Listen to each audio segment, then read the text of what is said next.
Kauravas, who asks his minister, Sanjaya, to describe the events unfolding on the battlefield.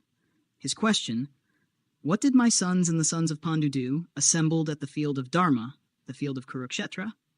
subtly reflects his anxiety and moral ambiguity, as he fears the consequences of the war. Sanjaya begins to describe how both armies are arrayed and ready for battle. The Kaurava side is led by Duryodhana, Dhritarashtra's ambitious and proud son. Duryodhana surveys the Pandava army and reports on its formation to his teacher, Dronacharya, expressing both confidence and concern. He highlights the strengths of the enemy's side, naming great warriors such as Bhima, Arjuna, Satyaki, and Drupada. Duryodhana then boasts about the strength of his own army, but the underlying tone reveals a sense of insecurity. The warriors on the Kaurava side begin to blow their conch shells, symbolizing readiness for war. In response, side also blows the loud, thunderous sound of the conch shells shakes the hearts of the Kaurava soldiers, foreshadowing the intense battle ahead. Arjuna's moral dilemma. At this pivotal moment, Arjuna asks Lord Krishna, who is serving as his charioteer, to place the chariot in the middle of the battlefield, assembled on both sides. As Arjuna looks around, he sees his relatives, revered elders, teachers, cousins, and friends on both sides, people he loves and respects. This sight deeply disturbs him. Arjuna is suddenly overwhelmed by sorrow and confusion. His body trembles, his bow slips from his hands, and his mind reels. He is caught in a storm of emotions, and he expresses his unwillingness to fight. He argues that killing his kinsmen, even in a just war, will only lead to the destruction of family traditions and social chaos. Spiritual degradation that would result from such a war. Arjuna's anguish is not born out of cowardice, but from a profound moral and emotional crisis. He feels it is better to renounce the battle, even if it means being killed unarmed, than to kill his loved ones for the sake of a kingdom. Themes and significance. 1. Human conflict and emotion. This chapter vividly captures the internal conflict faced by Arjuna. It symbolizes the universal human experience of moral dilemma, fear, and emotional overwhelm when confronted with difficult choices. Arjuna's sorrow is relatable to any person who has faced deep personal or ethical challenges. 2. The battlefield as a metaphor. Kurukshetra is a and symbolic battle. It represents the field of life where every individual must confront choices, duties, and the struggle between right and wrong. Arjuna's reluctance to fight reflects the inner resistance to face hardship, loss, and painful duties. 3. Beginning of the spiritual journey. Arjuna's despondency marks the beginning of his spiritual awakening. His willingness to question the righteousness of his actions and eventually surrender to a higher sets the foundation for the teachings that follow in later chapters. The Gita's this introduce the path of self-inquiry and transformation. Importance of Dharma, duty. Dharma, or righteous duty, is introduced in Arjuna's questioning. Though he is a warrior whose duty is to fight for justice, he hesitates due to emotional bonds and attachment. Tension between personal emotions and social response. Central conclusion of Chapter 1. The chapter ends with Arjuna casting aside his bow and arrows and collapsing onto the seat of his chariot, utterly defeated by his own inner conflict. He turns to Krishna for guidance, not yet fully realizing the divine nature of his charioteer. The last verse sets the stage for the spiritual dialogue that begins in Chapter 2. Transition from world's philosophical discourse Bhagavad Gita. Arjuna's catalyst.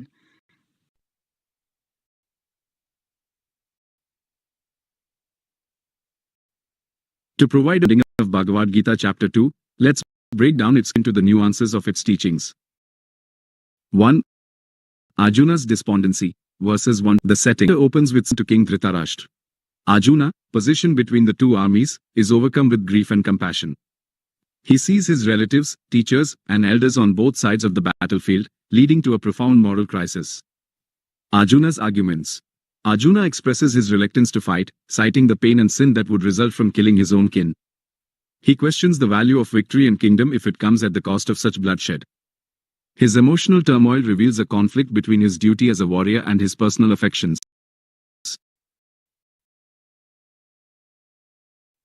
Arjuna then expresses that he is confused and surrenders to Krishna, asking him to instruct him on what his duty is. 2. The philosophy of the soul, verses 11 to 30. The eternal self. Krishna begins by explaining the eternal and end of the soul, Atman. He emphasizes birth and death, and that merely a temporary vessel. This concept aims to alleviate Arjuna's grief by highlighting the impermanence of the material world, the nature of reality. Krishna, the eternal, Sari, Asat, says that the soul and the body and material world are subject to Krishna transmigrate like a person changing. These Krishna sensations, pleasure and pain, are temporary, and that a person should learn to tolerate them. 3. Duty and righteous action, verses 31 to 38. Dharma. Krishna stresses the importance of fulfilling one's duty, dharma, as a kshatriya, warrior. He argues that engaging in righteous warfare is Arjuna's duty, and that he should not deviate from it. Krishna explains that by not performing his duty, Arjuna will incur sin and lose his good reputation. Action without attachment. Krishna advises Arjuna to perform his duty without attachment to the results of his actions. He emphasizes that focusing on the action itself, rather than the outcome, leads to inner peace. 4. The path of equanimity, verses 39 to 53. Buddhi Yoga. Krishna introduces the concept of Buddhi Yoga, or the yoga of intellect, which involves cultivating a balanced and This path emphasizes the importance of transcending dualities like pleasure and pain, gain and loss. Detachment. Krishna explains that detachment from the fruits of action is essential for achieving liberation from the cycle of birth and death. Krishna describes that by detaching from the desires of the senses, a person can achieve a state of peace. 5. The characteristics of a steady-minded person, verses 54 to 72. Sthita Prajna. Arjuna asks Krishna to describe the characteristics of a person with steady wisdom, Sthita Prajna.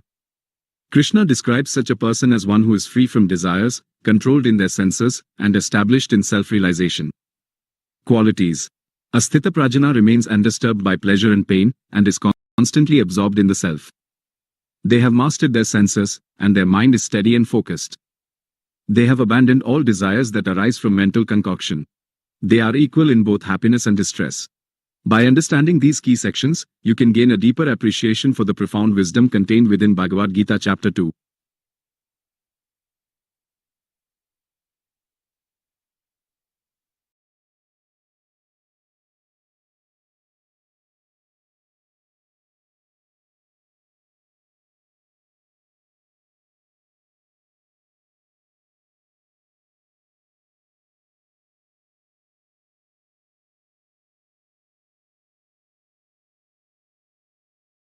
Let's delve into a detailed and elaborate explanation of chapter 3 of the Bhagavad Gita, Karma Yoga, in English. Bhagavad Gita chapter 3, Karma Yoga, the Yoga of Action. Chapter 3 of the Bhagavad Gita addresses the conflict between action and inaction, a dilemma Arjuna faces on the battlefield of Kurukshetra. Krishna, in his discourse, elucidates the concept of Karma Yoga, the yoga of action, emphasizing the importance of performing one's duties without attachment to the results. 1. Arjuna's dilemma and Krishna's initial response, verses 1 to 9. Arjuna's confusion, verses 1 to 2. Arjuna, still grappling with the moral implications of the impending battle, questions Krishna about the superiority of knowledge over action. He argues that if knowledge is indeed superior, then why is Krishna compelling him to engage in such a horrific act of warfare? Arjuna expresses his bewilderment, stating that Krishna's seemingly contradictory statements have confused his intellect. He pleads for a definitive answer, a clear path to follow. This reflects a common human struggle, the conflict between intellectual understanding and practical application, between abstract principles and concrete actions. Krishna's explanation of Karma Yoga, verses 3 to 9. Krishna responds by outlining two distinct paths, the path of knowledge, Jnana Yoga, for the contemplative, and the path of action, Karma Yoga, for the active. He clarifies that liberation is not achieved by merely renouncing action. No one can remain inactive, even for a moment, as the inherent qualities of nature, Prakriti, compel all beings to act. Krishna emphasizes that restraining the external organs of action while internally dwelling on sense objects is hypocrisy. True renunciation lies in performing one's prescribed duties without attachment. He stresses the importance of performing obligatory duties, niyatam karma, as a form of sacrifice. Actions performed without attachment purify the mind and lead to liberation. Krishna illustrates this principle by referencing the creation of beings along with sacrifice, yajna. He emphasizes that mutual cooperation between humans and deities through sacrifice ensures prosperity and well-being. He explains how the cycle of creation is maintained by actions that originate from the Vedas, and the Vedas originate from the imperishable, and thus that actions are very important. He also follow this cycle of action, live a life of sin. 2. The importance of action without attachment, verses 10 to 19. The example of Janaka and others, verses 19 to 20. Krishna cites the example of King Janaka and other wise individuals who attain perfection through selfless action. He emphasizes that actions should be performed for the welfare of the world, Lok Samagra, setting an example for others to follow. This highlights the social responsibility inherent in karma yoga. The Lord's own example, verses 22 to 24, despite having nothing to gain, continues to perform actions to maintain the cosmic order. He warns that if he were to cease acting, others would follow suit, leading to chaos and destruction. This shows that even the divine performs actions. The wise and the ignorant, verses 25 to 29. The wise, understanding the workings of nature, perform actions without attachment, while the ignorant, deluded by ego, become entangled in their actions. Krishna advises Arjuna to relinquish all actions to him, freeing himself from ego and anxiety. He explains that one should follow their own duty, and that it is better to perform one's own duty imperfectly than another person's duty perfectly. 3. Controlling the senses and overcoming desire, verses 30 to 43. The dangers of desire, verses 36 to 43. Krishna identifies desire, kama, as the primary enemy, leading to anger, krodha, and delusion, moha. He explains that the senses, mind, and intellect are the dwelling places of desire, which obscures knowledge and leads to downfall. Krishna advises Arjuna to control his senses and subdue this powerful enemy. He explains that the senses are, the mind is higher than the senses, higher than the mind, and that the self is higher than the intellect. Therefore, he tells Arjuna that by understanding the self, controlling the mind and intellect, he can and thus destroy desire. Key principles of karma yoga. Nishkama karma, performing actions without its swadharma, full duties according to one role. Lokasamgraha, acting for equanimity, maintaining a balanced state of mind in all situations. Sense-clearing the senses being astray. Of Chapter 3. It provides a practical framework for context of everyday life. It emphasizes not but a means to. It addresses the universal human dilemma of balancing action and detachment. It highlights the importance of social and ethical conduct. In essence, Chapter 3 of the is that true renunciation lies not in abandoning action but in performing our duties with dedication, thereby purifying our minds and aligning ourselves with the divine will. It offers a path to accessible to all, regardless of their social standing or profession.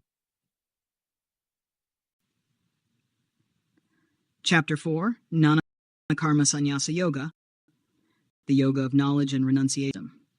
In Chapter 4, Lord Krishna deepens Arjuna's understanding by revealing the divine origin of the Gita's teachings, the importance of selfless action, and the power of spiritual knowledge, Nan, in liberating the soul. This chapter converses and acts as a bridge between the earlier discussions on action, karma yoga, and the path of knowledge. The chapter begins with Krishna imparted this eternal knowledge of yoga to Vivasvan, the sun god, who passed it to Manu, and then to Ikshvaku, beginning a lineage of enlightened kings and sages. Over time, this knowledge was lost, and now Krishna is reviving it by revealing it to Arjuna, who is seen as a worthy recipient due to his devotion and friendship. This declaration shocks Arjuna, prompting him to ask how Krishna, born in recent times, could have taught the sun god who existed ages ago. This opens the way for a profound revelation. Krishna's divine incarnation, Avatar. Krishna explains that though his body appears to take birth, he is beyond birth and death. eternal, unborn, and changeless, incarnates out of his whenever dharma, righteousness declines, unrighteousness rises. The virtue destroy evil, restore balance in the world. This is the first clear mention of Krishna's avatar principle, God descending in humanity. It highlights the compassionate nature of divinity and its active involvement in the world. The power of action with knowledge. Krishna explains that actions performed without attachment, in alignment with Dharma and guided by wisdom, do not bind the soul. This is in contrast to actions performed with desire or ego. Those who understand the true nature of action and inaction, who act with detachment and selflessness, are considered truly wise. Most subtle and profound Gita, he who sees inaction in action and action in inaction is wise among men. 4.8. It points to the paradoxical truth that even when engaged in intense activity, a person can remain inwardly still and detached, while someone appearing inactive may still be driven by inner desires and mental agitation. The role of sacrifice, yajna. Krishna introduces the idea of not just ritualistic fire sacrifices, but also intellectual, sensory, breath, austerity, and knowledge-based sacrifices. All of these aim to purify the mind and elevate consciousness. However, the highest sacrifice, he says, is the sacrifice of knowledge, where the ego and ignorance are offered up, and the self is illumined by the light of truth. Better than material sacrifice of knowledge, for all actions culminate in knowledge. 4.33. This reinforces the idea that spiritual understanding is key to liberation, more than mere mechanical performance of rituals or duties. The role of the guru and the path to wisdom. Krishna emphasizes the necessity of approaching a guru, spiritual teacher, with humility, service, and inquiry. The guru, established in truth, helps dispel ignorance and reveal the self. He assures Arjuna that once a person attains true knowledge, he no longer doubts, even in the face of life's challenges. His karma no longer binds him. Just as a blazing wood to ashes, does the fire of knowledge burn all karma. The person who is steadfast, devoted, and self-controlled attains knowledge, and with it, supreme peace. Arjuna is urged to rise with clarity. The chapter concludes with Krishna to rise with faith and clarity through the doubt that clouds the sword of knowledge, and to stand up for his dharma with renewed insight. 1. Divine origin of the Gita's wisdom. Krishna reveals that the teachings of the Gita are timeless and eternal, handed down through divine channels. He appears not merely as a teacher, but as God himself, the source of all dharma. 2. Incarnation and divine intervention. Krishna's role as an avatar illustrates how the divine manifests to uplift humanity, reaffirming the spiritual law that God mentioned in times of crisis. 3. Knowledge is liberation. Knowledge is seen as the highest purifier. Right understanding transforms karma to liberation, rather than bondage. 4. Action with detachment. Without attachment to the results lead the inner detachment and presence, karmic entanglements. 5. In grace. The importance of a teacher who can impart knowledge and dissolve doubts is emphasized. One must approach such a guide with humility, respect, and the desire to learn. Conclusion. Chapter 4 of the Bhagavad Gita, the foundation laid earlier. It merges action, karma yoga, with wisdom, jnana yoga, showing how enlightened action, free from ego and desire, to liberation. That's the stage for further exploration of disciplined action and inner renunciation, which continues into Chapter 5.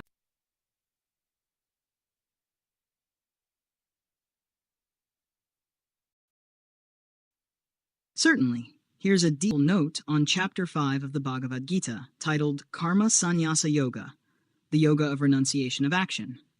This chapter explores the relationship between renunciation, sannyasa, and selfless action. Karma yoga can lead to liberation when performed with the right. Chapter 5, Karma Sannyasa Yoga, the Yoga of Renunciation of Action. Chapter 5 of the Bhagavad Gita addresses a fundamental spiritual dilemma. Is it better to renounce all action, or to perform action with detachment? This is the question with which Arjuna opens the chapter, seeking clarity from Lord Krishna. The chapter consists of 29 verses and brings together key ideas from the earlier chapters, the two major spiritual paths, renunciation, sannyasa, and disciplined action, karma yoga, and ultimately to reveal that both can lead to the same spiritual realization when practiced with wisdom. Versus action. In the opening verses, Krishna answers Arjuna's question by saying that both karma sannyasa, renunciation of actions, and karma yoga, yoga of action, lead to liberation, moksha. However, he asserts that karma yoga is the superior path for most seekers. Renunciation of action both lead to the highest goal, but of the two, karma yoga is superior to renunciation of action. 5.2. Why? Because renunciation, without the maturity of mind and inner detachment, can lead to escapism or suppression of desires. In contrast, karma yoga, when performed selflessly and without attachment to the results, purifies the mind and gradually leads to the same inner renunciation and wisdom that sannyasa intends. True renunciation. Inner detachment. Krishna redefines renunciation. He explains that the true sannyasi is one who gives up external actions, but one duties without clinging to the fruits, without ego or selfish desire. Such a person acts as an instrument of the divine. He who neither hates nor desires, who is beyond dualities, is easily freed from bondage. This teaching is revolutionary. It tells us that we can live actively in the world, fulfilling our responsibilities, and yet remain inwardly free like a monk, as long as we cultivate non-attachment and equanimity. The wise see oneness in all beings. A central theme of this chapter is equality and non-duality. Krishna of a jnani, knower of a person who sees the divine self equally in all beings. The wise see the same in a brahmana endowed with learning and humility, in a cow, an elephant, a dog, and even in a dog-eater outcast. 5.18. Such a sage physical and social distinctions, the unchanging essence in all forms. This spiritual vision of unity leads to peace and unconditional compassion. Liberation through knowledge and detachment. Krishna elaborates on Brahman realization, supreme reality, through detachment and equanimity. The person who is free from attachment, balanced in pleasure and pain, and focused inwardly, is fit for liberation. Those established in equanimity, who are free from delusion and selfishness even while acting, are not bound by karma. 5.7. He introduces the idea of mental renunciation, acting without internal involvement. For such a person, there is no anxiety or pride, craving or aversion. Their actions are pure and selfless, performed only as offerings to the divine. Inner peace and the Krishna describes the peace that comes from inner purity and self-knowledge. This peace is not dependent on external circumstances, but arises from contentment, control of senses, and freedom from desire. The which to external sense pleasures finds joy in the self. Such a person, united with Brahman, enjoys endless bliss. 5.21. He speaks of the yogi's life as one of joy, stillness, and inner clarity. By turning inward, meditating, and mastering the senses, one enters Brahman, where no doer, only pure existence. Final vision. The bliss of liberation. The chapter ends on a profoundly uplifting note. Krishna describes the supreme goal as attaining the eternal pure consciousness. The one who realizes Brahman is free from anger and selfish desires, controls the mind and senses, knows themselves as the self in all beings, dwells in constant bliss. He who is happy rejoices within, and who is that yogi becomes Brahman. 5. Such a person is liberated while living, a jivanmukh free from fear, sorrow, and duality. They live in the world but are not of the world. Key themes of Chapter 5. 1. Harmony of paths. Both renunciation, sannyasa, and selfless action, karma yoga, can lead to liberation when practiced with wisdom, but karma yoga is more accessible and effective for most people. Definition of renunciation. True renunciation It is not about leaving the world, but about letting go of attachment, ego, and craving. 3. Unity of all life. The vision of a world is one of oneness. They see the divine self in all beings, beyond caste, species, or social status. 4. Liberation through detachment and knowledge. By acting selflessly, with a calm mind and spiritual knowledge, one is not bound by karma and attains inner peace. 5. Brahman, the supreme state. The goal is realization of Brahman, the absolute truth. It is the state of eternal joy and unity. Conclusion. Chapter 5 of the Bhagavad Gita is a powerful integration of two seemingly different paths, renunciation and action. Krishna gently guides Arjuna and us to understand that living in the world without being bound by it is not only possible, but is the ideal path. Through knowledge, detachment, and devotion, we can perform all our duties and still attain the supreme freedom of the soul. This chapter sets the spiritual tone for deeper practices of meditation and inner absorption, which Krishna will unfold in Chapter 6, Jnana Yoga, the Yoga of Meditation.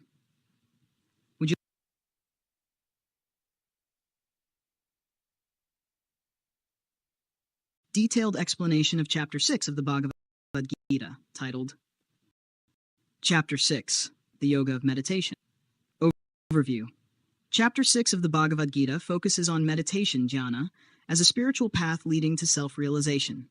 Krishna explains how a true yogi lives, how to meditate, the discipline required, and this chapter integrates the teachings of Karma Yoga and Jnana Yoga, showing that meditation is both a culmination of these paths. It consists of 47 verses and can be divided into the true yogi and the spirit of renunciation, verses 1 to 9. Krishna begins who is truly a yogi, who simply renounces action, but one who performs duty without attachment. A person who acts without desire for the fruits of their labor is both a karma yogi and a renunciate sannyasi. He who performs his duty without depending on the results is a true renouncer and yogi. He also explains the evolution of the yogi from someone dependent on actions towards stillness and meditation as a higher spiritual practice. A yogi regards the good and bad with equal mind, a sign of spiritual maturity. And practice of meditation, verses 10 to 17. Here, Krishna gives very practical advice on how to meditate. One should practice in solitude, with control over the mind and body, and free from desires and possessions. A proper seat, asana, should be used, clean, firm, not too high or too low. The posture should be steady, with head aligned. The gaze should be fixed at the point of the nose, not out of superstition, but to still the wandering senses. With mind controlled and free from fear, established in the vow of celibacy, one should meditate on me with an undistracted mind. Krishna warns against extremes. Neither too much indulgence nor harsh asceticism supports true yoga. Balance in eating, sleeping, working, and recreation is essential. The goal and effects of verses 18 to as meditation deepens, the yogi detaches from external distractions and turns inward, attains peace, purity, and joy that surpass ordinary happiness, realizes the self, which is eternal and blissful, eventually sees the divine presence in all beings, and all beings in the divine. The yogi whose self is in harmony, who sees the self in all beings, and all beings in the self, sees the same everywhere. 6.29. Vision of oneness is the true fruit of meditation and the mark of an enlightened yogi. Such a person remains equanimous in pain and pleasure, gain and loss. 4. The fall and rise of the yogi, verses 33 to 45. Arjuna then raises a doubt. What happens to a sincere seeker who fails in meditation due to lack of discipline or distraction? Does such a person get lost? Krishna answers with assurance. Such a person does not perish. They are reborn in a righteous or spiritual family. They continue their spiritual journey from where they left off, driven by past impressions, samskaras, on back to the path of yoga and attain liberation. By virtue of the impressions of previous births, he is automatically carried against his will. This gives immense hope. No spiritual effort is ever wasted. 5. The Supreme Yogi, verse 46-47. Krishna concludes with a comparison. A yogi is greater than an ascetic, greater than the scholar, gnani, greater than the one performing ritual.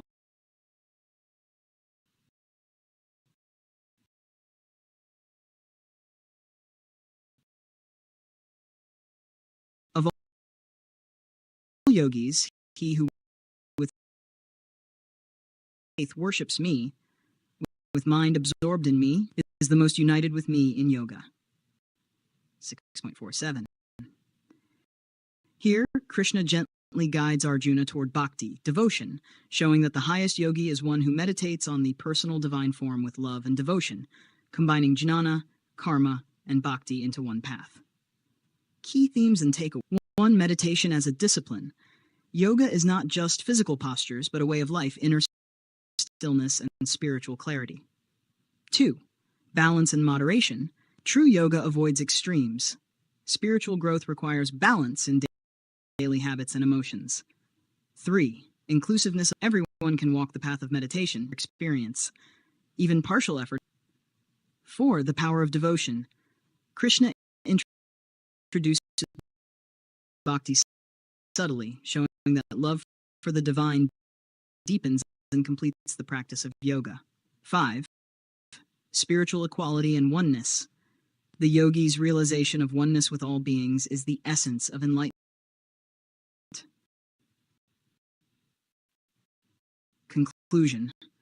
Chapter 6 elevates the discussion from outer action to inner realization. It defines what a yogi is. Not someone who escapes the world, but one who lives with inner peace, sees unity and diversity, and acts with love and balance. Krishna's teachings blend practical steps with deep metaphysical insight, making dhyana yoga a timeless guide for seekers of all levels.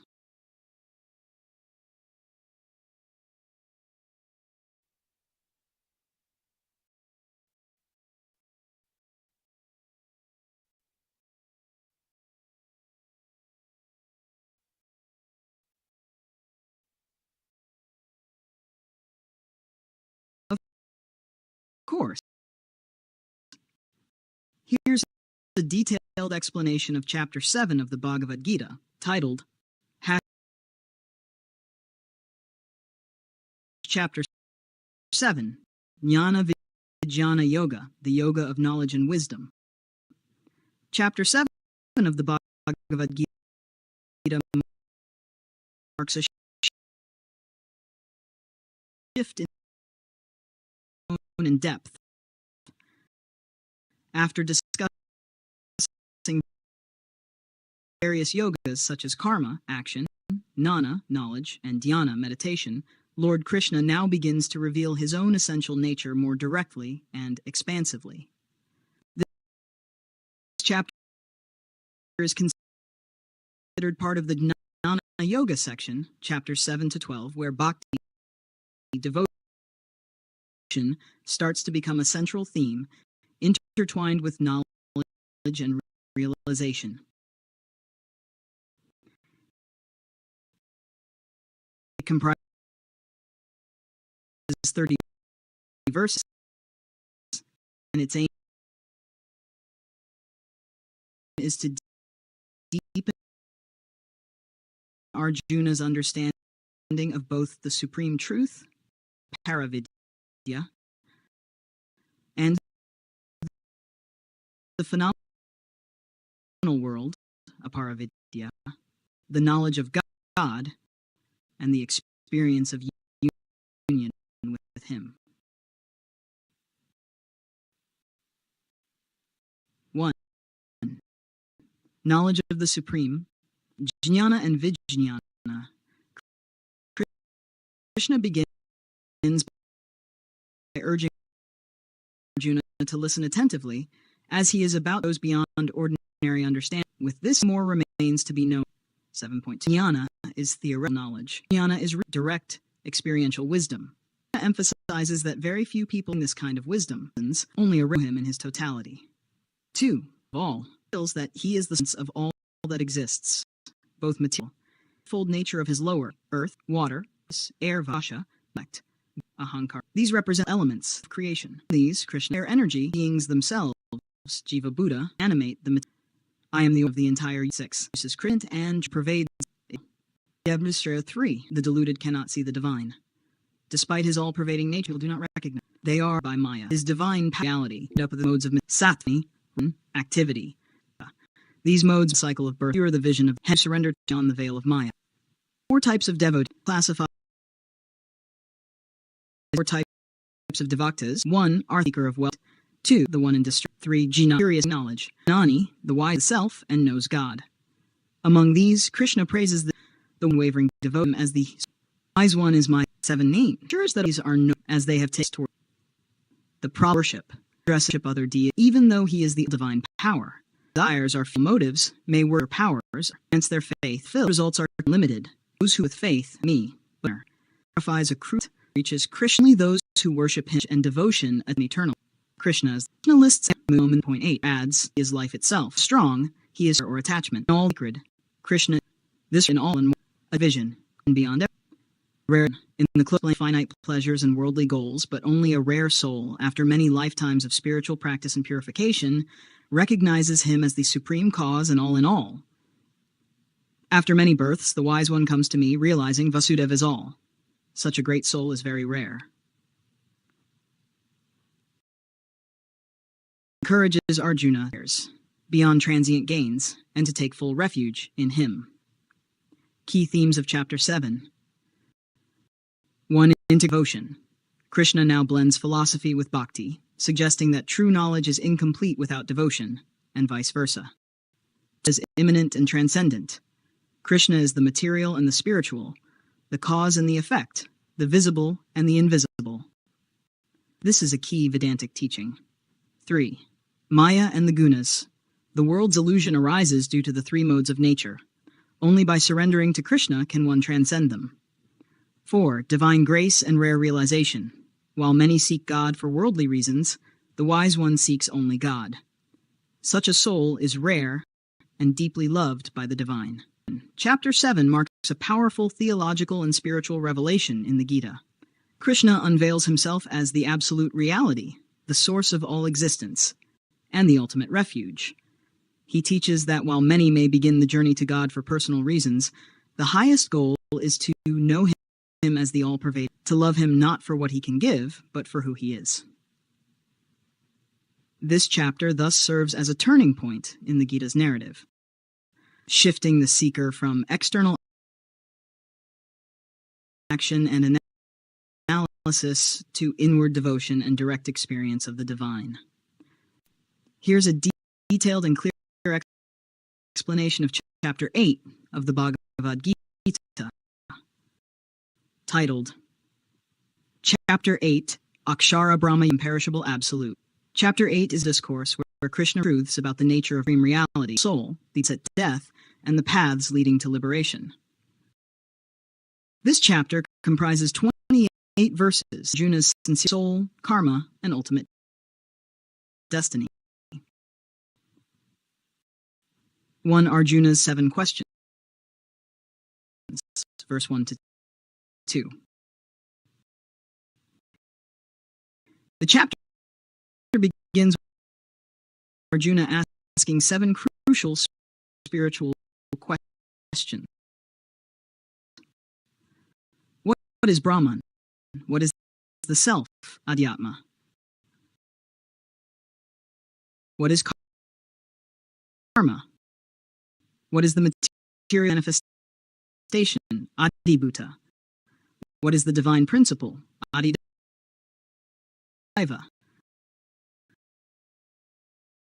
What is sacrifice, Adiyajna, and how is it present in the body? And how is it realized at the time of death? These are deep philosophical inquiries meant to understand not just life, but what happens at the moment of death, a critical moment in Hindu belief to affect the soul's journey forward. Definitions of spiritual terms. Krishna gives brief but profound definitions. Brahman, the imperishable supreme reality beyond all dualities. Verse 3. Adhyatma, the self or spiritual conscious body, the action that sustains causes rebirth. Adhibuddha, world, including the body and all material. The cause, or the supreme consciousness governing, often linked with Ishvara. Adhyatma, the supreme Lord, Krishna himself, beings, the inner witness. The importance of the moment of death. This is one of the central teachings of the whoever remembers me, he attains my nature without doubt. Point 5. Krishna emphasizes that the final thought at the time of death determines the soul's next destination. It is vital to live life in a way that God constantly, so that at the final moment the mind naturally turns to Him. What at the end of life, that alone because of being always absorbed in that. 8.6. This underscores the power of habitual remembrance, smarana, and consistent focus. The yogic path. Krishna outlines how a devoted yogi, through practice of breath control, pranayama, on the divine syllable Om, can consciously reach the eternal realm, beyond rebirth. Meditating on the Supreme Person with a steady mind, one attains Him. The yogi brings the life force through the energy, fixing the mind on Krishna, chanting Om, the sacred sound absolute. Abode, Krishna speaks of the spiritual world, param called Vaikuntha, or souls live in eternal union with the divine. This is not lit by sun, moon, or fire, creation and destruction. The destination reached me, they do not return to this suffering. 8.15 contrasts with the material universe in the cycle of birth and samsara. 6. Cycles of creation and dissolution. Krishna explains the cosmic timeline. A day of Brahma lasts 4.32 billion. The universe exists. Brahma lasts the same, during which it dissolves. This cycle continues eternally.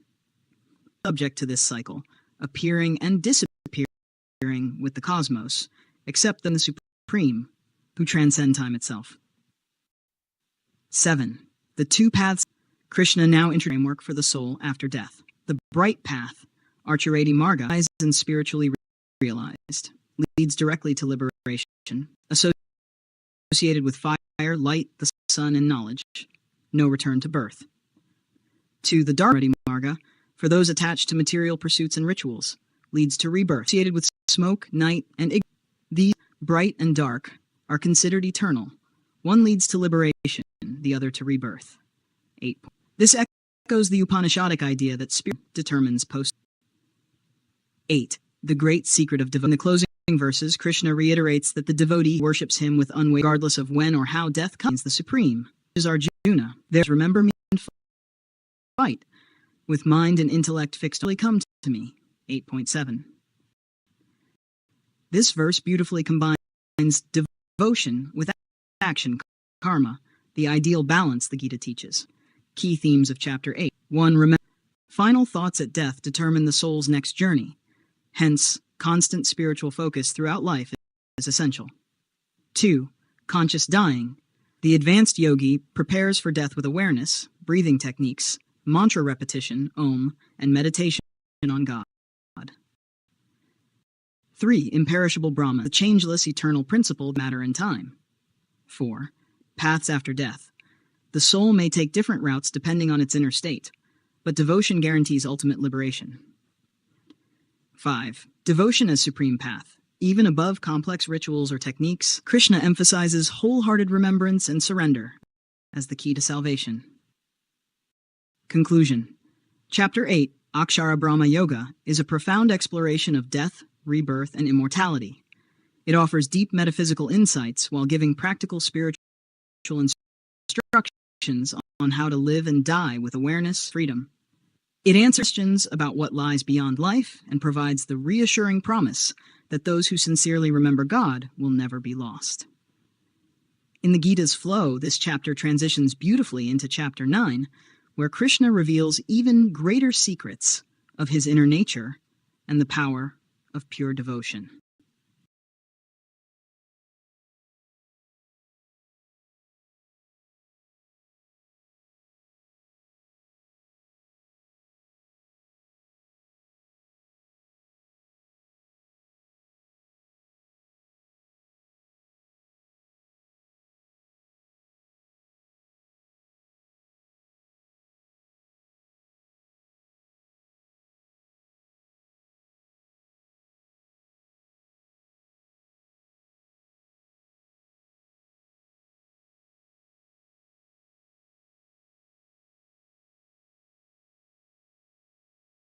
Chapter 9 of the Bhagavad Gita, titled Chapter 9, Rajaguhya Yoga, the Yoga of Royal Knowledge and Royal Secrets. Chapter 9 is one of the most important of the Bhagavad Gita. It reveals the highest form of knowledge, Rajavidya, and the deepest spiritual secret, Rajaguhya. Knowledge, Krishna says, leads directly when practiced with faith and devotion.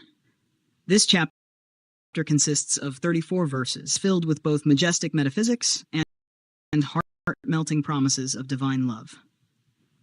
Rule 1. The Royal Knowledge and Supreme Secret. Krishna begins by declaring, I shall now declare to you, Arjuna, the most secret knowledge, the king of sciences and the king of secrets. 9.1. He explains that this knowledge is pure, can be directly experienced, is easy to practice, and destroys ignorance completely. But Krishna also warns that those who lack faith cannot grasp it, even if they're otherwise intelligent. 2.2. Krishna's all-pervading presence. In one of the most profound philosophical declarations, Krishna says, By me all this world is pervaded. All beings rest in me, but I do not rest in them. This is a key Vedantic concept, and God is immanent, present within everything, and also transcendent, beyond everything. He elaborates, though he supports all of creation, he remains unattached. Creation is like wind resting in space. Everything exists in him, but he is untouched. Cosmic cycle of creation. Krishna reveals that cosmic cycle, kalpa, all beings return into his nature. New cycle, he recreates them. This happens automatically through his prakriti, nature, divine supervision. Yet he remains unbound by action. Even though he is the cause of all, he remains a silent witness beyond karma. 4. Human ignorance and divine delusion. Krishna points out a tragedy of human life. When I descend in human form, their reality as the Lord of all beings. 9. Who are deluded by ego and desire fail to recognize the divinity. This is a reference to Krishna incarnation. Those who are selfish gain remain bound by the cycle of birth and death. 5. The nature of devotion. Now comes the heart of the chapter. Krishna begins to glorify devotion as the highest spiritual path. But those who worship me with love, they are in me and I am in them. 9.29. He declares, he treats all beings equally. He has no favorites. Yet, those who worship him with love become especially close to him. This leads to one of the most hopeful and inclusive verses in the entire Gita. Even if the most sinful person worships me, he must be, for he has rightly resolved that no past karma someone from divine grace. The only requirement is sincere devotion. 6. The simplicity of surrender. In a beautiful and accessible teaching, Krishna tells Arjuna, if one offers me with love and devotion a leaf, a flower, a fruit, or water, I accept it. 9.26. This verse removes all barriers to worship. You don't need rituals. Pure love and a sincere heart are all that matter. Krishna continues, whatever you do, eat, give, or sacrifice, do it as an offering to me. 9.27. Acting this way purifies one from the bonds of karma. Act 7. Equal access. Krishna opens the doors of divine grace to all people, regardless of gender, birth, or social status. Women, Vaishyas, merchants, Shudras, laborers, and others born of sinful origin, all can attain the supreme goal if they take refuge in me. A declaration at the social prejudices with spiritual truth. 8. The final assurance, the promise of God. Krishna ends this chapter with one of the most famous and comforting verses in the entire Gita. Abandon all forms of dharma and simply surrender unto me. I shall deliver you from all sin, fear. This is the essence of Gita, surrender, as the practice. God promises complete protection to the devotee who gives himself fully. Summary of key teachings in Chapter 9, theme essence, royal knowledge, supreme secret wisdom that leads to liberation, God's nature, all-pervading yet unattached, both immanent and transcendent, cosmic creation, beings cycle through creation and dissolution under Krishna's control. The highest path, simple, pure love is enough. Everyone, regardless of past, can attain through devotion. Krishna promises liberation to those who surrender fully. Conclusion. Chapter 9 is the soul of the Gita's philosophy. It combines profound metaphysical God. Krishna presents himself not only as the absolute reality, but also as the compassionate friend who seeks the devotee's heart. It is both a revelation and an invitation. Krishna opens his arms to all, asking for nothing but love, faith, and surrender. In return, he offers eternal peace and liberation. Would you like to continue to Chapter 10, Vibhuti Yoga, the Yoga of Divine Glories, next?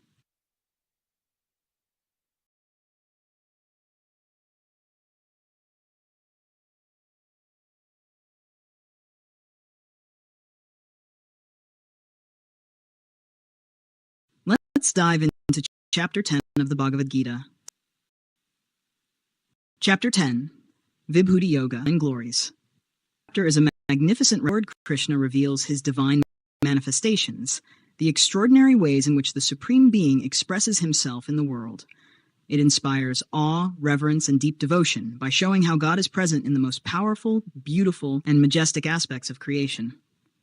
Chapter 10 contains 42 verses and continues the path of Bhakti Yoga, devotion that began in the previous chapters, particularly Chapter 9. 1. Krishna declares his divine majesty, verses 1-3. Krishna opens with a powerful declaration. Listen to me again, Arjuna. I will tell you further about my supreme words out of compassion for you. 10.1. He says that he is the origin of all gods and sages. Those who know him as unborn and beginningless become free from delusion and sin. Knowing the true divine nature of Krishna is a path to liberation. 2. The source of all qualities and beings, verses 4-6. Krishna mental qualities and emotions, intellect, wisdom, knowledge, forgiveness, fear, courage, compassion, faith, all arise from the 7 great rishis, and the 4 ancient manas were born from his mind and will, and they shaped all of creation. In other words, everything. 3. The wise devotees, verses 7-11. Krishna beautifully describes the nature of his true devotees. Those who know me as the origin of all, worship me with love and devotion. 10.8. He explains how these devotees constantly think of him, talk about him, find joy in him alone. To such sincere devotees, Krishna gives Buddhi Yoga, the divine intelligence by which they come to me. 10.10. And then he says something very, very profound and personal. Out of dwell in their hearts and destroy the darkness of lamp of knowledge. 10.11. This shows the intimacy and the devotee. Krishna is not a distant God. He lives in the heart of the one who loves him. 4. Arjuna's awe and request, verses 12-18.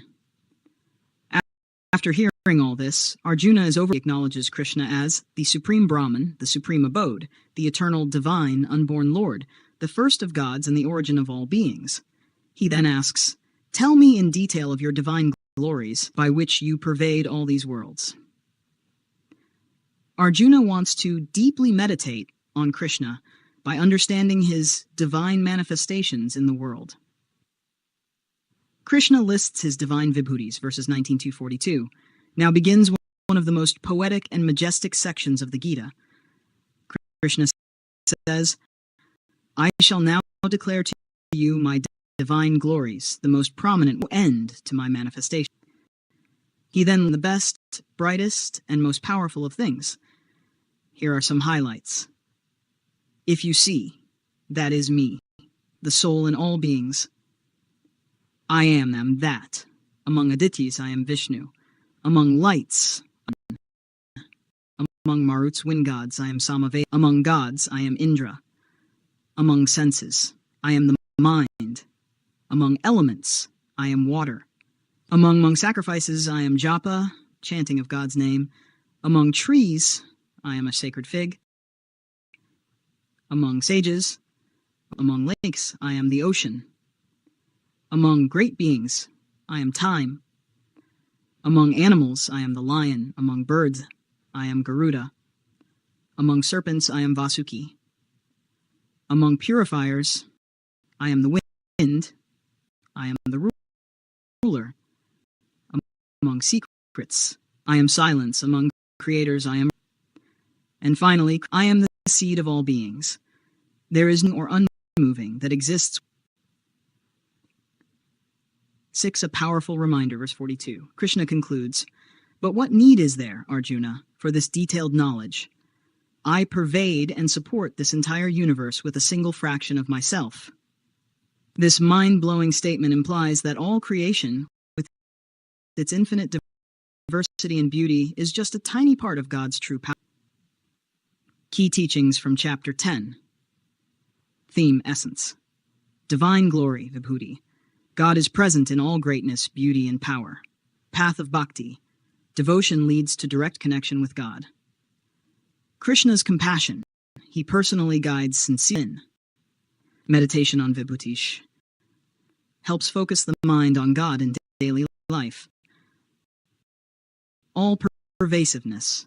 Everything in him, yet he transcends practical reflection. If we learn to see the divine in all greatness, in the rising sun, the deep ocean, the noble leader, the brave lion, or even a wise thought, we begin to meditate on God everywhere. This awareness helps us grow in devotion and transforms ordinary personal vision. Chapter 10 lifts us into a cosmic vision where everything majestic and meaningful is a glimpse of the divine. It helps the seeker recognize that God is not far, shines through all the wonders of creation. Krishna's message is, if you love me, you will see me everywhere. 11. Vishwarupa Darshana Yoga, the yoga of the vision of the universal form. That one takes us on an extraordinary journey. Let me know. Vishwarupa Darshana Yoga, the yoga of the vision of the universal form. This is one of the most dramatic and powerful chapters in the entire Bhagavad Gita. It contains 55 verses and describes an extraordinary moment. Krishna grants Arjuna divine vision, Divya Drishti, to behold his cosmic form Vishwarupa, the universal form of God, beyond human comprehension. This chapter is a spiritual turning point, where devotion, philosophy, and divine power meet in an overwhelming vision of infinity. 1. Arjuna's request for vision, verses 1 to 4.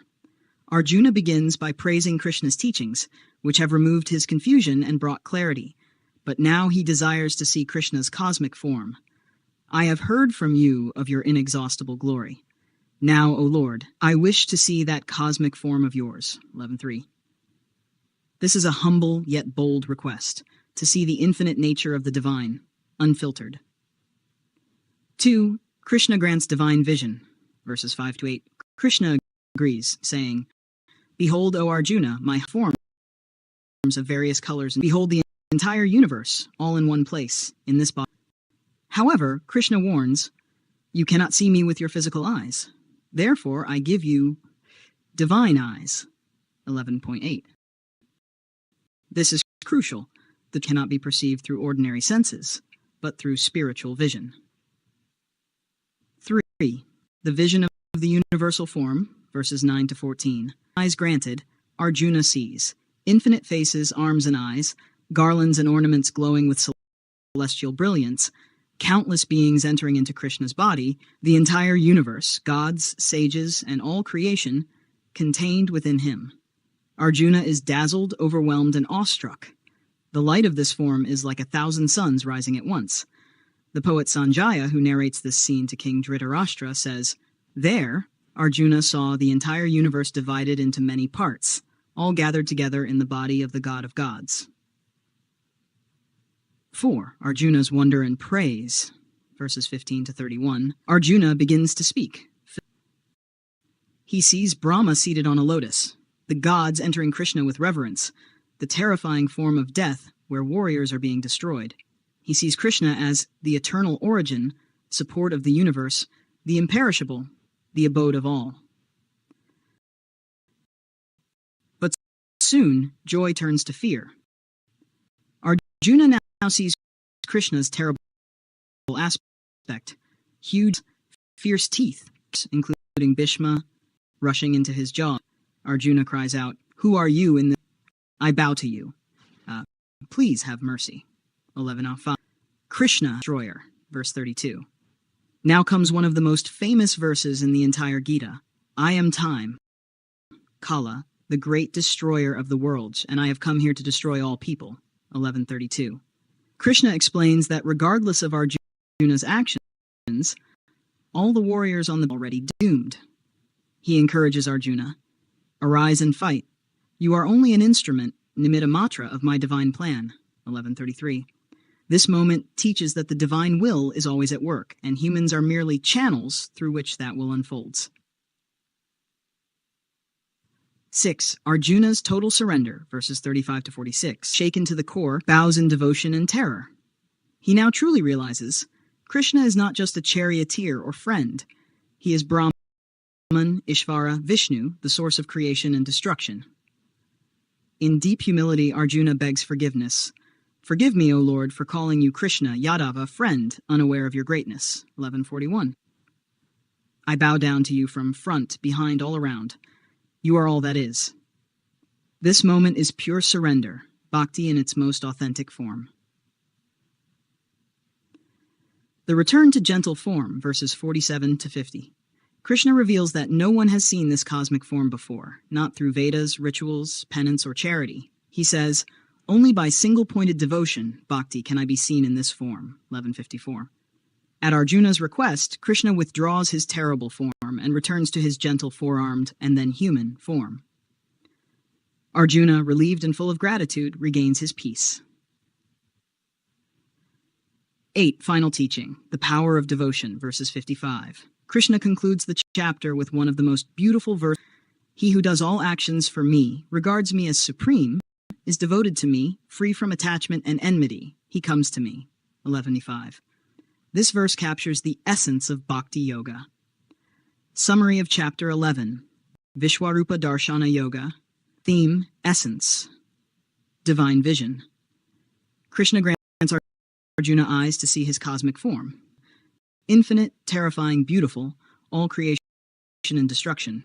God as time, Kala, the inevitable force of change and dissolution. Surrender. Arjuna realizes the true divinity of Krishna and bows in awe. Human beings in plan. Path of Bhakti. Only through loving devotion can one know and see God. Final Reflections, Chapter 11, is a vision of God beyond religion, name, or form. A cosmic intelligence that births and absorbs the entire universe. It teaches us true devotion, humility, and faith. Terrifying aspects of life, death, change, destruction, are under divine control. It is not only personal and also unfathomably vast and impersonal. By the end of this chapter, Arjuna's inner transformation is nearly complete. He no longer sees Krishna as merely a friend, but as the Lord of the universe. Ready to continue with Chapter 12, Bhakti Yoga, the Yoga of Devotion? It's a sweet return to the heart after this epic vision. Let me know. dive into the deeply heartfelt and beautiful. Chapter 12, Bhakti Yoga, the Yoga of Devotion. This chapter, containing 20 verses, is a short but profound guide to the path of devotion, Bhakti Yoga. It follows the cosmic revelations of Chapter 11 and brings the focus back to the personal relationship between the devotee and God, a connection based on love, faith, and surrender. Arjuna asks a simple but important question, and Lord Krishna, one of the most conversely appealing teachings in the Gita. 1. Arjuna's question, verse 1. Arjuna asks, between those who worship you with devotion and those who meditate on, which path is superior? This question distinguishes two spiritual paths. Saguna Bhakti, devotion to a personal God with form. Nirguna Bhakti, meditation on the formless, unmanifest absolute. 2. Krishna's answer, both paths are valid, but, verses 2 to 5, Krishna replies, those who worship me with faith, fixing their mind on me, I consider perfect in yoga. 12.2. He also acknowledges that those who worship the unmanifest, formless Brahman do attain him, but the path of the unmanifest is very difficult for embodied beings. 12.5. Why is it harder? Humans are naturally drawn to relationship and emotion. Meditate formless requires great detachment and discipline. So, Krishna encourages devotion, which is easier, warmer, and more accessible. Progressive paths to reach God, verses 6. Here, Krishna offers a ladder of approaches to reach him, each suitable for different types of people. 1. Direct bhakti. Those who work in an intellect fixed on me, I personally uplift them. 12.6. 2. Practice meditation. If you can't fix your mind steadily, then practice concentration through spiritual discipline. 12.9. 3. Selfless action, karma yoga. If practice is hard, then work for me. Do all actions as an offering. 4. Renunciation of fruits. If that's still too hard, then renounce the results of your actions. This leads to peace. 12.11. Krishna is so gentle here. Alternatives for every level of spiritual ability. 4. The qualities of the true devotee, verses 13 to 20. This is 12. A list of qualities loved by one who is truly dear to him. Devotee is very dear to me. This phrase repeats after each, giving it a lyrical and devotional. Qualities of the beloved devotee. Verse range. Qualities Krishna loves. 12.13 to 14. Non-hatred, non-possessiveness, forgiveness, contentment, steady mind, self-control, and firm devotion. 12.15. One who is not a source of fear to the world, nor afraid of the world, balanced in happiness and sorrow. 12.16. One who is detached, pure, efficient, unbiased, free from anxiety, dear to God. Unattached to pleasure and pain, with anything, firm in faith and devotion. 12. Equal-minded toward friends and enemies, honor, cold and heat, praise and blame. Those who follow this path with faith and love, making Krishna their goal, they are dearest to him. Summary of Chapter 12, Bhakti Yoga. Essence, path of devotion. Direct, joyful, accessible to all. Form versus formless. Both valid, but devotion to form is easier. Spiritual progression. From devotion to practice to selfless action. Qualities of a devotee. Humility, compassion, detachment, balance. God's love. God cherishes the pure-hearted devotee. Final reflection. Chapter 12 is the emotional heart of the Gita.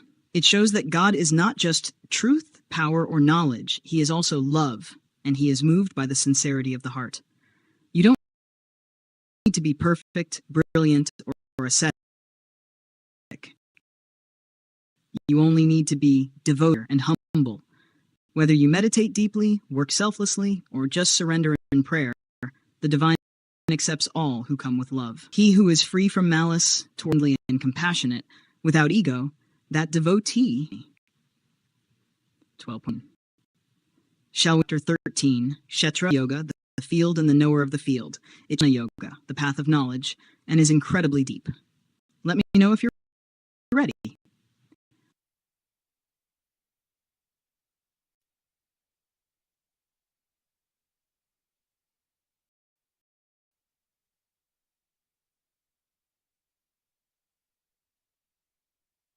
Bhagavad Gita, Chapter 13, Kshetra Kshetrajana Vibhaga Yoga, the yoga of distinguishing the field and the knower of the field, in detail. Chapter 13 of the Bhagavad Gita, titled Kshetra Kshetrajana Vibhaga Yoga, delves into the fundamental distinction between Kshetra, the field, and Kshetrajana, the knower of the field.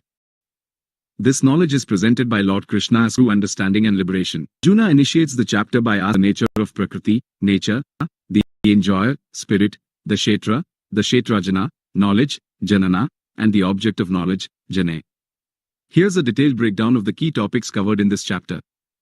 1. Definition of Kshetra, the field, verses 1 to 7.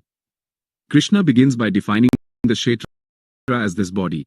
Our body is not limited to the physical form alone. It encompasses the entire psychophysical organism, including the 5 great elements, Mahabhutani, earth, water, fire, air, and ether, space. These are the fundamental building blocks of the physical world and the ego, ahankara, the sense of I, or mind, the false identification with the material body and mind. Intellect, buddhi, the faculty of discrimination, understanding, and decision-making. Avyakta, the primordial state of Prakriti, the soul manifestation. The 10 Indriyani, 5 senses of perception, hearing, touch, sight, taste, smell, and 5 senses of action, speech, heat, anus. The one mind, manas, the faculty of thought, feeling, and willing. It processes sensory input and generates desires and emotions. The 5 objects of the senses, visaya, sound, touch, form, taste, and smell. The stimuli perceived by the senses. Desire, ichcha, hatred, pleasure, sukham, pain, dukham, feelings and reactions that arise within the field. The aggregate, sanghatation of all the above elements forming the body-mind complex. Intelligence, satana, consciousness as it is conditioned by the field. Fortitude, the capacity for endurance and perseverance.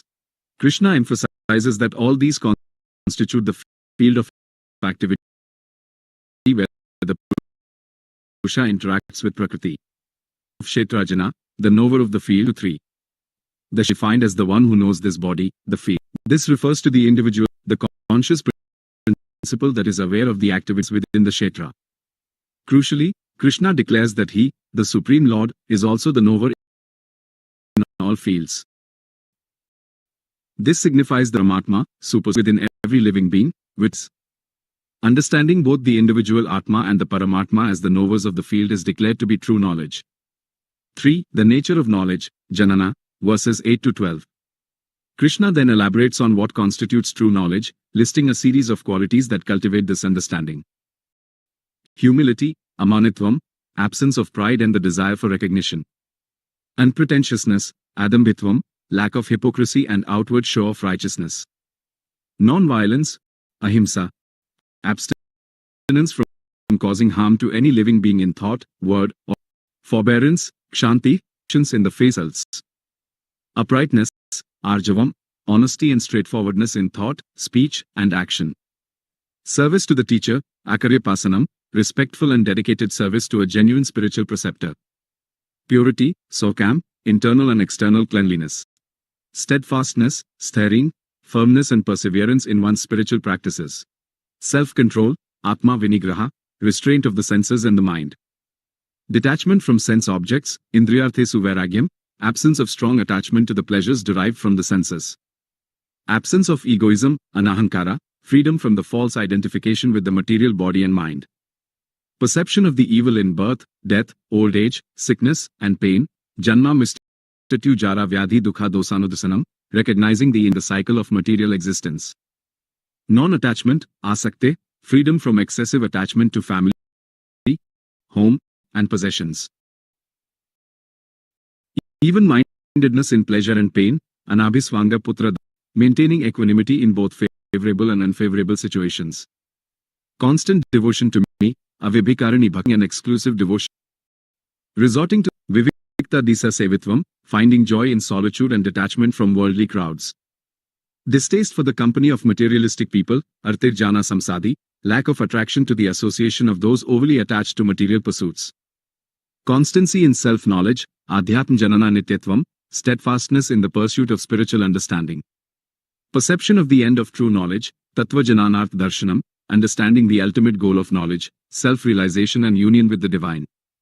Krishna concludes this section by stating that all that is contrary to this is ignorance, ajnana. 4. The object of knowledge, Supreme Brahman, verses 13 to 18. Krishna then describes the Janayam, the object of true knowledge, which is the Supreme Brahman. He uses paradoxical language to convey its transcendental nature, as it is beyond the grasp of the limited intellect. Beginningless, anadi, it has no origin. Beyond being and non-being, nasat and nasad uc8, it transcends the limitations of existence and non-existence as we understand them in the material world. Pervading everywhere, sarvata pani padam tat sarvato, kesai sero mukham, having hands, feet, eyes, heads, and mouths everywhere, signifying its all-pervasiveness. Hearing everything, sarvata sritimal lokai, possessing the ability to hear everything. Unattached yet supporting all, sarvam avrityatisti, it sustains everything without being attached to it. Yet the enjoyer of kunam guna bhoktraka, modes, gunas, yet experiences them through the senses of all beings. Within and without all beings, anta bahis siye bhutanam, it exists both all living entities. Unmoving yet moving, akaram karam eva siye, it is both stationary and moving. Subtle and unknowable, sukshmatva tad avijnayam, it is so subtle that it is beyond the comprehension of the material senses and mind. Far all, durastham can is transcendent yet reserved being. Undivided, avibhaktam ka bakastitam, the one, it appears divided among all living beings. The light of all lights, jyotis mapi tad jyotis, the source of all darkness. Knowledge and the goal of knowledge, jananagami, it is the object to be known, and the goal to be attained through knowledge. Seated in the hearts of all, HRDI Sarvasya Visthitam, residing within the heart of every living being. 5. Prakriti, nature, and Purusha, the enjoyer, verses 19 to 26. Krishna further elucidates Purusha. Prakritim Purusam Keva Vidhi Ana Ubhavapi, both material nature and the individual soul are eternal and without modification. Rise from Prakriti, Gunamas Keva Vidhi Prakriti Sambhavan. All the changes and the three modes of nature, Sattva, Rajas, Tamas, originate from Prakriti. Purusha experiences pleasure and pain, Purus Prakriti Sthohi Bhumte Prakriti Jan Guna. The individual soul, situated in Prakriti, experiences the consequences of the modes of nature.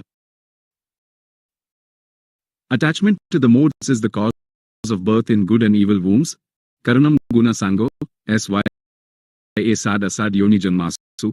The soul's attachment to the different modes of Prakriti its birth in various conditions.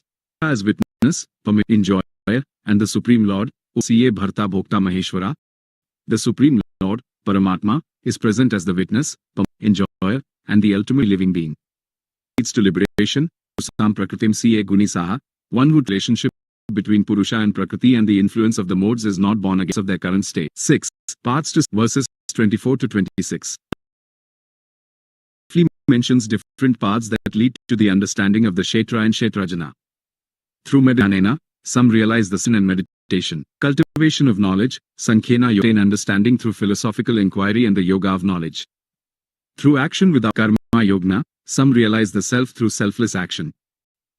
Through hearing from others, Anya TV evam ajnanta sritvanyabhya upaste, even those who do not possess direct knowledge can transcend death by faithfully hearing and following the teachings of realized souls. 7. The nature of action, to 35. Concludes the chapter by emphasizing of the Supreme Lord in all beings, samam sarvesu bhuteshu tishtantam parameshwaram, one who sees the residing equally in all beings tells by their mind and Prakriti of all actions, Prakriti Ca Karmani Kriyamani Sarvas, all actions are performed by Prakriti, while the soul, deluded by ego, thinks itself to be the doer. The eternal and unchanging nature of the self, Anaditvan Nirgunatvat Paramatmayam Avaye, the Supreme Self, being beginningless and devoid of material qualities, does not act nor is it tainted by actions, even though it resides in the body. The illuminating power of the self, Yatha Prakasayati Ekakratsnam Lokam Imam Ravi, just as the sun illuminates the entire world, the individual soul illuminates the entire body with consciousness. The ultimate goal, understanding the distinction, Kshetra Kshetrajanyor Evam Antaram Janana Kaksu, those who perceive the difference between the Kshetra and the Kshetrajana with the eye of knowledge and the liberation from the bondage in the Supreme. In summary, Chapter 13 of the Bhagavad Gita provides a profound philosophical framework for understanding the nature of our existence. It distinguishes the field of our experience, body, mind, senses, etc., and the conscious knower of that field, the individual soul and the indwelling Supreme Lord. By cultivating true knowledge, characterized by humility, non-violence, devotion, and detachment, one can transcend the false identification with the material realm and realize their true nature, ultimately leading to liberation.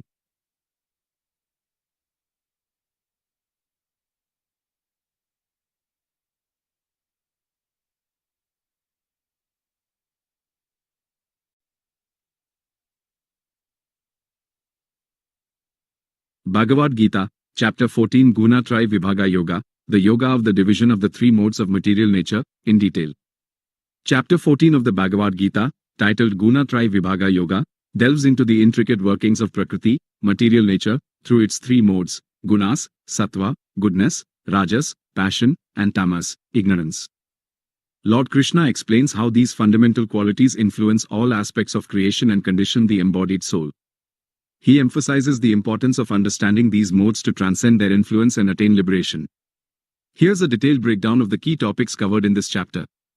1. The Supreme Knowledge and the Source of Creation, verses 1 to 4. Krishna begins by declaring that he will reveal the Supreme Wisdom, the best of all knowledge, knowing which the sages attain supreme perfection.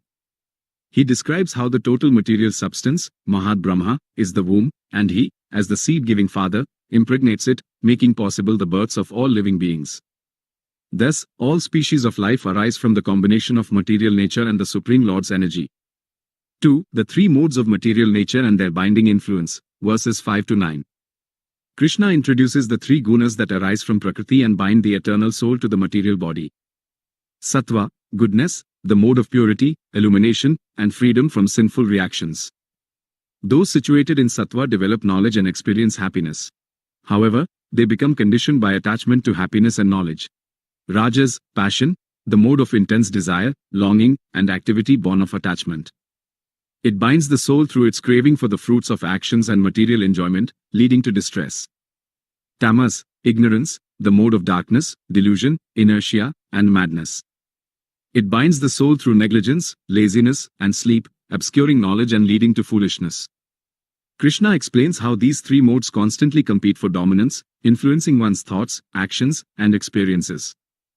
3. Manifestations of the modes, verses 10 to 13. Krishna describes the signs that indicate the predominance of each mode. Increase of sattva, illumination of knowledge in all the gates of the body, senses, clarity, and increase of rajas, development of great attachment, fruitive activity, intense endeavor, and uncontrollable desire and hankering. Increase of tamas, manifestation of darkness, inertia, madness, and delusion. Lack of motivation and understanding prevails. 4. The consequences of dying under the influence of each mode, verses 14 to 15.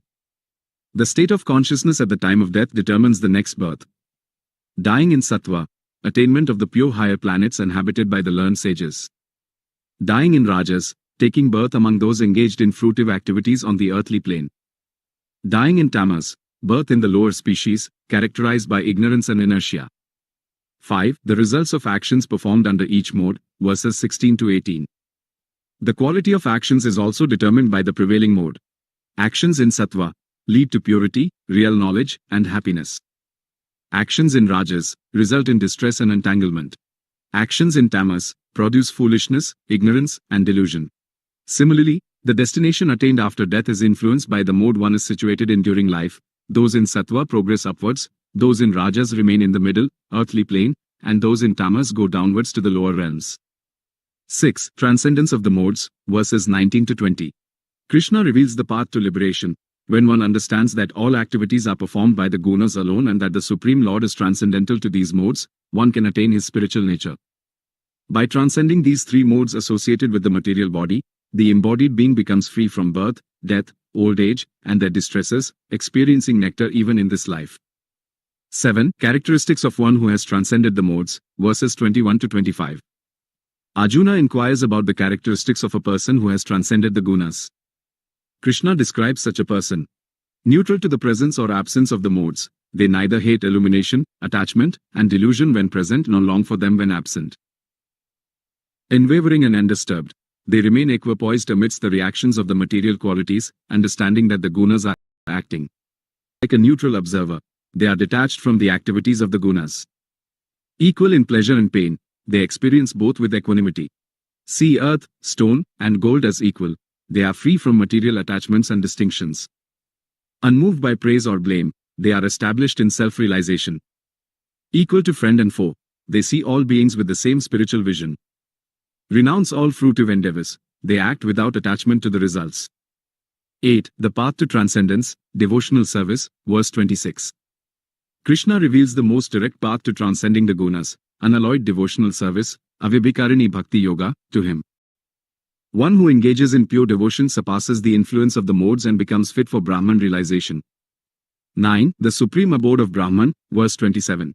Krishna concludes the chapter by declaring that he is the foundation of Brahman, the immortal, imperishable, and eternal principle of righteousness and ultimate happiness.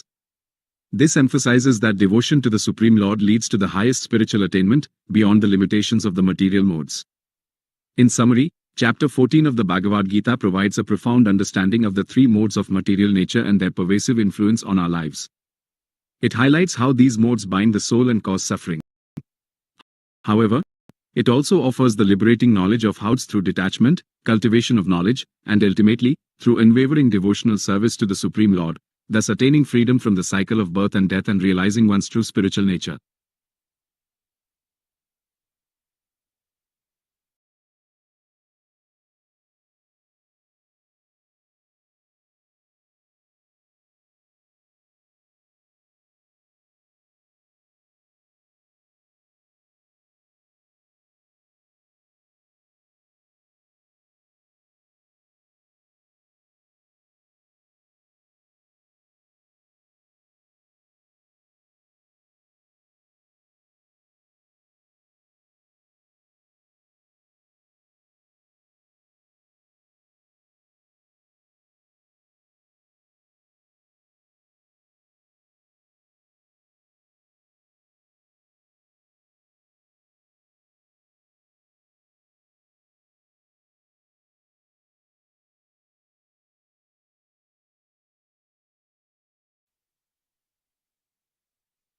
Bhagavad Gita, Chapter 15 Purushottama of the Supreme Person, in detail. Chapter 15 of the Bhagavad Gita, titled Purushottama Yoga, reveals the ultimate nature of the Supreme Lord as Purushottama, who transcends both the perishable, Kshara, and the imperishable, Aksar. This chapter uses the vivid metaphor of an inverted banyan tree to illustrate the complexities of the material world and emphasizes the necessity of detachment and surrender to the Supreme Lord to break free from its entanglement. Here's a detailed breakdown of the key topics covered in this chapter. 1. The metaphor of the inverted banyan tree, verses 1 to 4. Krishna begins with a striking analogy. The material world is like an inverted banyan tree with its roots upwards and its branches downwards. Roots upwards represent the connection to the Supreme Lord, the ultimate source and sustainer. The Vedic hymns are described as its leaves, nourishing its growth. Branches downwards symbolize the expansion of the material world with its diverse forms and species, sustained by the three modes of nature, gunas. Subroots spreading downwards represent the attachments and desires that bind the living entities to the material world, leading to fruitive actions and their consequences. Difficult to comprehend its beginning, end, and foundation, Nantona Kadana CS.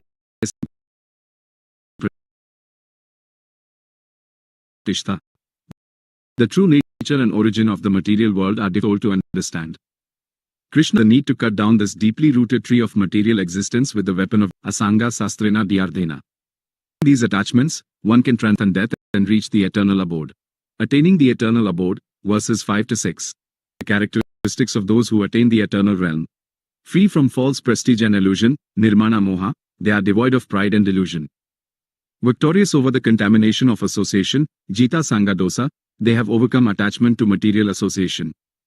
Understanding the eternal, adhyatma nitya, they are fixed in spiritual knowledge. Freed from desire, vinivrita kama, they have given up material desires. Free from the dualities of happiness and distress, dvandvair vimukta sukha dukha samajna, they are liberated from the influence of duality. Surrender to the Supreme. Chanti amdha padam tat parma mama, the undeluded soul's Lord and attain his supreme abode, which is not illuminated by the sun, moon. 3. The jiva, individual's entanglement, verses 7 to 9. Krishna explains the relationship between the individual soul, jiva, and the material world. Eternal fraud, mamivamzo jiva lok jiva bhuta sanatana, the living entities are eternal, fragmented parts of the Supreme Lord. Struggling with the mind and senses, manas asthani prakriti sthani karsati, bound by material natures,